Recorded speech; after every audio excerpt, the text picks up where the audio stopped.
Duguden dɔw ka seereya la n'an ye mun sɔrɔ ka bɔ Jigimbomo dugu kɔnɔna na, u y'a yira k'a fɔ ko farinya tigilamaw olu kun kɛn bɛ ka tilan kulu fila ye. Kulu fɔlɔ olu ni donsow kɔni karila ɲɔgɔn na ka waati jan bɔ. Kulu filanan olu ka sɔrɔ ka don dugu kɔnɔ ni ka dankari kɛ maa n'u bololafɛnw bɛɛ lajɛlen ma. U ka seereyaw kɔnɔna na u y'a yira hali sisan k'a fɔ ko waati min na farinya tigilamaw bɛ jigin dugu kɔnɔ, o y'a sɔrɔ kɔɲɔ kun be yen, wa maa caman de kun bɛ nin yɔrɔ kofɔlen in na. Dangarewalew kɔfɛ a yirala k'a fɔ ko tiɲɛniw barika kɔni bonyana bɔlɔlɔ sanfɛ ani duguden dɔw ka seereyaw kɔnɔna na. U y'a yira k'a fɔ ko maa 20 bɔɲɔgɔnko olu de bɔnɛna u nin na. A yirala fana k'a fɔ ko nin waati in na maa caman de be kunnafoniya jɔnjɔn ma se ka sɔrɔ u kan.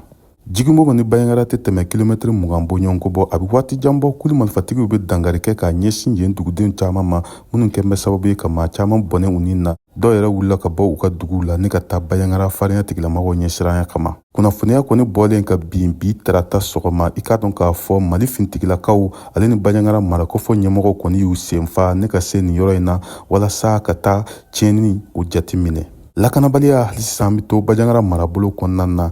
Dugudennin min n'an b'a wele ko Sorokanda Bankasi mara kɔnɔna na, kunungo kulu marifatigi dɔw nana ka dankari kɛ k'a ɲɛsin yen dugudenw dɔw ma, minnu yɛrɛ kɛn bɛ sababu ye ka maa 2 bɔnɛ u nin na. Hakilina jiginna Bayangara marabolo kɔnɔna na. Samiya mana se, dangarewalew kɔni bi caya, wa laɲini kun ye de ka se ka dankari kɛ maaw ka baaraw la. Tijani Wederawogo, VOA Bambara tɔgɔ la, ka bɔ Bayangara marabolo kɔnɔ, ka bɔ Bayangara